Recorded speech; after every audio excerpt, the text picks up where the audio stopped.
Welcome to LinkedUp, Breaking Boundaries in Education, a podcast that focuses on what is happening in education today, connecting everyone to the movers and shakers that are breaking boundaries in the education arena. You know, Jerri, when I was teaching, there were students in the morning that I would have, but then I'd see them later in the afternoon, and they were like completely different kids. And I think sometimes that early start is rough on them. And I know that, and did you notice that too when you taught? Oh, yes, I did. Yes. Yeah. So I know this conversation has been out for years about changing the start time of schools, but it's a big challenge, especially at the high school. So I'm looking forward to this conversation today. I am too. We have with us a New Jersey superintendent who has been looking at the school start time. And, you know, if you look at it at first blush, you think, well, we'll just flip the switch and we will change the school start time. Well, Scott Rocco knows that it doesn't work that easily. And he and I had a pre-show conversation. My former district looked at this. We had over a 2-year study about this because there's a lot of moving parts. And so we're going to talk about some of that and what comes into play. But we do know that the CDC has put out such research that says that our students would do better academically, psychologically, if we could have a later start time.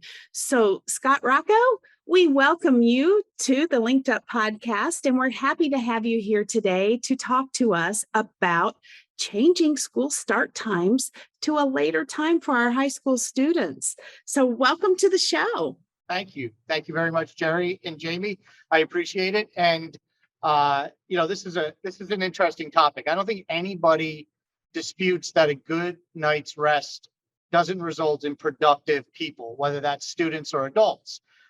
But when this topic came up in Jersey and there was some potential legislation, I started looking at it from the perspective of, okay, what does that mean for operations? What does that mean for running a school district? What does that mean for extracurriculars and all kinds of other things?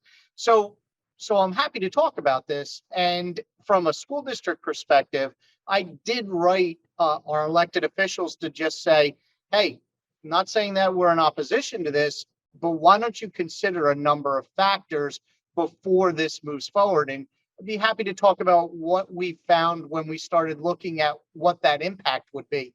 From a district-wide perspective here in Hamilton, we hadn't talked about actually going to a later start time, but when it started coming up as a potential in the state, I wanted to take a quick look at this and say, okay, what does this mean for my students, my parents, my staff, and the community? Right. And Scott, you were looking at it as a statewide, is that correct? Based on what some of our elected officials were proposing. Right. And so, yes, I did look at it more from a perspective of operational aspects and the impact that it would have with running a school, getting a school started and ended, and the impact overall K through 12, not just at the high school level, which was what was being proposed. Our school district was looking at it as a standalone district that would do this. And it seemed like it was almost insurmountable because every district almost is going to have to do this to coordinate all those times for all of that extracurricular work that happens after the school hours. So I just wanted to make that point that it is very difficult for a district to do it on their own if the others around them are not doing it just for the coordination. Yes. So, yeah. Yeah, especially when you talk about the start times in terms of busing, after sports after school, and if it's a statewide initiative, there might work okay. But how are kids going to be able to have practices or get off to games when games are starting at different times and when they're still in school? I mean, there's so many different moving parts. What did you find to be the most challenging that you would see in your end, Scott? I think there's a lot of challenge to this, right? And none of it, I'm not saying any of it is insurmountable, but I think we have to be very realistic when it comes to the fact that we can't just change, say, the high school and make that later It's actually the entire operation of a district changes when you make that change. Traditional districts, the high schools are the earliest, then most districts have the middle school starting, and then the elementary. And sometimes they flip-flop that middle school and elementary. But you're talking about a systemic change in time. So if you move the high school to later, I've now got a flip-flop with elementary and middle school. And so that changes everything. Just talking a little bit about what Jamie was saying about sports and extracurricular activities, a lot of things play there too. The start times of games, practices, but some school districts, Hamilton being one of them, we don't have lights on our athletic fields. So in the fall, as it gets darker earlier, that presents a challenge for fall sports that start after the school day ends. So are you going to then have kids out of class earlier so that they can begin the games earlier? There's a lot of problems, and just from a logistics end, I listed those for our elected officials to think about and consider as we make these changes. There's so many things that your average citizen is not going to think about, like installing lights, right? Right. And rerouting all of the buses. And are we going to have more bus routes than we had before? So many details and moving parts that go into this. What about, let's think about our parents in maybe poverty, that both parents are working, and did you see any effects it might have on some of our parents? So I think you have to consider your community and your parents. In some communities, and Hamilton being one, some of our high school students go home and they watch their younger siblings. Yes. If you flip-flop the schedule, then who's there in the afternoon to take care of their siblings? And for some families, after school care is not a viable option for a lot of reasons. Financial might be one, schedule might be another, availability could be a third. So yeah, that plays into the family dynamic. Yes, the older sibling might be home in the morning, which could help with getting a younger sibling to school, but sometimes it doesn't. We also have a lot of walkers in our town. And so, how do you handle that with a change in time? Would you have more high school students much later in the day walking home? And again, in the fall, when it's a little darker earlier, something to consider. Whereas at the elementary level, parents are coming and picking their children up at the end of the day and walking home with them. So lots of things to consider there also as we move forward. You brought up transportation. So with all the rising prices, we already estimate a 10 to 15 to maybe even upwards of 25% increase in transportation costs this year because of rising prices, the difficulty in getting bus drivers. When you switch times, you've got to rebid all these routes, and you've got to adjust not only the high school time, the middle school and elementary school time in an effort to triple tier your transportation in an effort to be as efficient as possible and try and keep control of those increased transportation costs. So that's a challenge in itself also. Right. Question, what is it in New Jersey that it was proposed just for, well, was it proposed for elementary and high school, or just high school? And why was middle school left out? I do believe it was intended for high school students. And that has been a lot of the conversation in education, is about high school students coming to school, as you both said, coming to school. I was a high school teacher, coming to school tired, having stayed up late, and on social media, playing video games, All that, with their peers, all those things. I think providing a later start time, and the research says that the students will be a little more rested. The question would also be, is if you're providing the late start time, are they truly going to bed at a time that's going to give them rest, or are they going to stay up? And again, that's something that would have to be a family conversation, so that parents get involved in saying, hey, you got this later start time, but that doesn't mean you're going to stay up later, right? You're defeating the purpose then at that point. Yeah, I mean, I think your point is right on, because just because we are starting school later doesn't mean that they're going to get that extra rest. They would, and part of it is because let's look at the root cause. Why are they staying up later? It often social media, look, it's addictive. And so that's part of the problem. And that might be really what should be addressed. But you're right. It's a family conversation, ultimately, in order to make something like that actually work, and get the benefits out of it. I mean, when my children were younger, I tried to get them in bed by 8:30, 9 o'clock, even 9 o'clock when they were in middle school. And that didn't always work, but that was our goal. Right. And then as they got a little older, 10 o'clock, that's it. You need your sleep. And I think more and more we are realizing that, but it's not necessarily letting them sleep in. You have your best sleep, when you get to bed early. And really actually, trying to let them see that. Even in sports and esports, I know that is something that coaches always talk about, is that importance. And I think, just globally, all students, that needs to be something that they try to get into their routine, because it sets the tone for a better life in general. When we talk about social emotional learning and really feeding into that, I think that that's a big part of the conversation, and really the root cause. Let's try to get to bed earlier, and that will really change our lives. It really can be. And like I said, it needs to be something set for a life skill. And Jamie, I think part of the reason that they talk about middle school and high school is the studies that the CDC has done has been on adolescence. Right. And so I think that that's mainly where the impetus has come from. And the CDC suggests that schools start at 8:30, that should be the start time.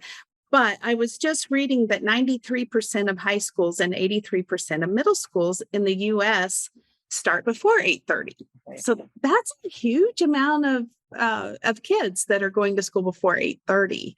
And 7:30, quarter to 8, 8 o'clock, I think those are reasonable. There are some schools with start times of 7 o'clock, and that is very early. What is yours, Scott, in your high school? So both our middle schools and high schools start before 8:30. The kids are in the high schools around 7:30. Kids arrive in our middle schools starting at 8 o'clock, and they get started around 8:30. Yeah. But those two, the older groups of students, they are starting their day and on buses and walking to school before 8:30. You bring up a great point there. When I was an elementary principal, and I know this is a different topic, but some of those students are dropped off so early, way before school starts, and they're not supervised because people are not on duty. And so that becomes a problem too, because the parents are going to work and they feel it's safer to drop them at the schoolhouse door than leave them at home. So that's another thing. We can't control the time that they'll arrive. No, and so when I was an elementary principal, I was too. Yes. I still remember sitting in my office, and I would see the same families dropping their kids Yes. as soon as before care opened up, and then coming when before care was or after care was closing. The kid was there from about 7:15 in the morning till 6 o'clock at night, based on a parent's schedule. In the elementary and high school, students will come and be there in front of the building to start their day. Now, very happy that kids feel comfortable and safe being at school and on school property, and that's what we want our kids to be there. We want them to want to be there.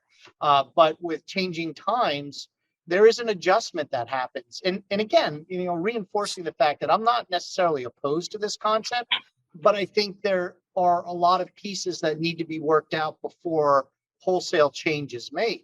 So give us an opportunity to sit down with building administrators, transportation companies, before and after care providers, to figure out what does this look like for our families, for our students, for our staff. There's also contractual obligations that we have in bargaining agreements with our teachers and our administrators and our secretaries and our custodians. We have to make sure that when we change times and we extend days, make sure that those bargaining agreements align with that also. So just pieces to look at as we go forward. And you can't just say, hey, we're going to do this on September 1. And I think I wrote this in April, March or April. You can't say in March or April, hey, we're going to do this in September and then expect everybody to stop everything. As you both know, starting in March and April, we start planning for next year. So we're closing out one year and planning for another. And it takes a good 5 months to get us ready for our school to open up for the next school year. Well, and I had another question for you, Scott. How did the faculty feel about it? We never really took it to the faculty. This was me when it came out publicly that this was being considered, taking a look at our structure, our operation, saying, okay, all of these things will need to be examined before it goes forward. And so we never took it to the faculty because this has never been a hot topic for us to move forward with, unless we're told we have to. Right. But my letter that initiated this was kind of a cautionary tale of, hey, okay, let's take our time with it and let's consider all the different things that need to be settled before we say this can work. And I know there's a couple of districts in New Jersey that have actually done this, and they've taken time. And I think, Jerri, you said you took 2 years to examine this. Right. I think it's really an 18 to 24 month examination planning process to get it to work. So if we're talking about we want to implement this in Jersey, we start in September for September start of some year. If we're talking a review in September of 2022, we wouldn't really be able to put this in place until September of 2024. So give us the ability to do that. And part of that is educating our families. As Jamie said about her family, wanting her children to go to bed at a decent hour to get good rest, there would have to be an education campaign to families of why are we doing this? And then what does that look like in your home for kids in going to bed? Because I have two that have graduated high school here in Hamilton. I have one who's a freshman. And if I said, hey, you're not starting school for another hour each day, I think my son initially would say, hey, I get to stay up an hour later. Right. And that's not the purpose. That's not what we're trying to do here. We didn't realize there would be a giant price tag attached to the busing. Like you said, busing is going up anyway. This was before that, but we would have to put more routes in just because of the way it was all going to flow. That was for our district. Yours might be different, but there was going to be a substantial cost that would be attached to this that we hadn't really considered. And then when that happens, where are we taking that money from? How are we going to pay for that? So there's so much to think about. You're right. What do you think would be a good timeline? 2 years? Is that what you were saying? I think you have a 1 year of examining all the issues and all the things that you need to work out. Right. A year of working those out and having an information campaign session for a year of educating the community, the students, the staff on how does this work moving forward? What can you anticipate when the times change? And as I spelled out when I wrote our elected officials, we wouldn't just simply change the high school time. We would change all the times in the district, K through 12. And that results in a complete change in the way things run in the community, right? Yes. Transportation, before and after care, food service, extracurricular activities, athletics, all night events, all kinds of different things change. The operation of the district changes. So let's take a year to figure out what all those possibilities are, and then a year to do the plan and the implementation, and then you start up. And Scott, we had another group that was very interested in this, and that was the businesses like the fast food industry that hire these students, because if they're not going to be able to come for an extra hour, they were concerned about that. So, you have to bring them in as well, because they're going to have to adjust to it too. It is just this ripple effect that never ended. Yes. We have a lot of students after school, high school students that go and work. Right. Work in many of the businesses around our town. Right. So they need to be on the committee hearing how it's going to affect them. Right. It would go from basically a 2:30, just around 2:30 dismissal time to 3:30, 3:45 dismissal time for high school students, which is an hour or more of loss of employees. Yeah, that would be a challenge. Right. And we don't want them to keep them an hour later. Right. Then we're defeating the purpose. That's right. Which they probably would. I mean, the schools that you know of, Scott, in New Jersey that have done it, did they do it for all schools from elementary to high school? I don't know if you know. And what were some of the ramifications, say, for instance, for extracurricular activities and athletics? How was that impacted? Do you know? I do not know. I know that one district was changing. I'd only heard that it was going to be high school hours, but I never heard any feedback on that. And I know other superintendents have talked about doing some review of what that would look like. But as we talked about it in my county, as just kind of side conversation, all of these issues that I've spelled out and you've spelled out have come up as issues that we need to examine. And the bottom line would be that it's not just high school. The change would have to happen K through 12. That would make most sense. Yeah. It would have to make more sense. I think you're going to incur potentially increased costs with the change. You might be able to limit those increased costs if you do it K through 12. But again, not having taken a deep dive into it, I don't know what that looks like. You know, I was going to say, Scott, I really appreciate your attitude about it.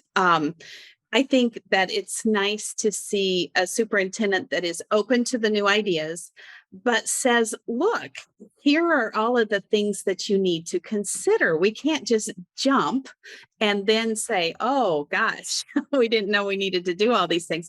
I love the way that you laid this out and you let the legislators know that this isn't a flip of the switch and you can't decide 6 months earlier that we need to do this. I think that you really set a nice path forward for people to be thinking about the direction that we need to go. And you haven't drawn a line in the sand and said, this is something we can't do. You're saying, yes, certainly we could do this, but let's think about all of the ramifications. I just think that's a sign of a really good leader. And I appreciate your work on this. I think it's eye-opening for many other leaders. I appreciate that. And as you both know, operating a school, operating a district, there's a series of dominoes. Right. And, if you throw one, yes, knocks them all down, and now you've got to fix all of it. So this was just, let's proceed cautiously and be open to hearing what some of the challenges might be. And not saying that those challenges are insurmountable. It's just, these are all the things that we will deal with if this is the direction that the legislature says we have to go. So just putting it out there on the table. I think it's healthy to have those conversations. I think it's important for us to inform people about what, from our perspective, that looks like. My principals inform me of things when we say, hey, we want to, the district administration says, hey, we want to do this item. And then our principals go, hey, did you think about this? And as you know, you're like, well, maybe I didn't think of everything that you're telling me, because what is the impact on you? And that's a challenge that we have. And, just keeping people informed and saying, this is what we think will happen. Okay, let's talk. Yes, I bet your colleagues appreciated that too. Now they have a nice list of things to think about. And we can add to it because we've had absolutely. There's things we could probably add to it. Hey, Scott, what was the response by the legislators with great that letter? Did they say, oh gosh, yes, I guess that doesn't make sense to start something like this in September. He's right. You can't just flick a switch. I didn't think about the impact here, the ripple effect, those other people that are involved. Was there any response? It was more along the lines of, we appreciate you actually informing us. And I think at this point, I don't know, I don't think there's been any official action on the proposal. And I don't know if that's because other things have come up. There's a lot of, national news, Right. state news things that have taken precedent at this point. So I'm not saying at all that letter got things to Make halt the difference. right. But I think the response that I've heard is basically, thank you for giving us that information. But I also understand that there are much more pressing issues that presented themselves afterwards Yeah. that have to be addressed as we move forward. But again, also having people in elected office that are willing to read that and listen, I appreciate that. I appreciate the fact that, they'll read it and take a look and either say, hey, I didn't understand the complexity of that, or, hey, we can figure that out. Well, Scott, we like to ask a closing question each time on the podcast. And we like to ask our guests, what has become clear on the topic that we're talking about today? So as you think about the topic we've talked about, what has become clear to you? So I think there's two things that are clear. Research says that this is going to help our kids. And as educators, we want to do whatever is necessary to help children. Right. That's why we're here, right? That's why we're here, to do right by kids. But what becomes clear as we look to this issue is that it's not going to be done overnight. That if we want to do this right, we need time. We need people to work with us. We need to bring in everybody who is impacted by this, and including, as you had mentioned, Jerri, the businesses in our communities. So not just educators, not just service providers, but community members, so that when this goes into place, or if it goes into place, everybody understands what this will look like and the impact that will happen in our community. So I think that's the point. It certainly takes a village, doesn't it? Yeah, absolutely. It really does. Yes. 90-something% of any initiative is all about communication. And if you don't have that clear communication with all stakeholders involved, it's not going to get done right. So Absolutely. something's going to drop. So Yeah. Yes. Well, we appreciate you coming on the show today and appreciate your leadership in this area and, just taking it on and thinking about it systematically and as a process and really kind of paving the way. And I just love the fact that you're open to it and you're looking at it from all angles. So thank you so much for your leadership and the thought that you've put into this topic. Oh, thank you both. Thanks for the opportunity to be on the podcast. I appreciate it. You bet. And your school is ending in a couple of days? We are ending in a couple of days. We have graduation. We have over 900 graduates in our 3 high schools, and we're very excited to celebrate them and their next steps. Oh, Right. yes, and a live graduation, right? Yep. Live graduation. Yes. Yep. Very thankful for that. Oh, well, good. Well, we wish your educators a relaxing summer. Thank you. So, you bet. Take care.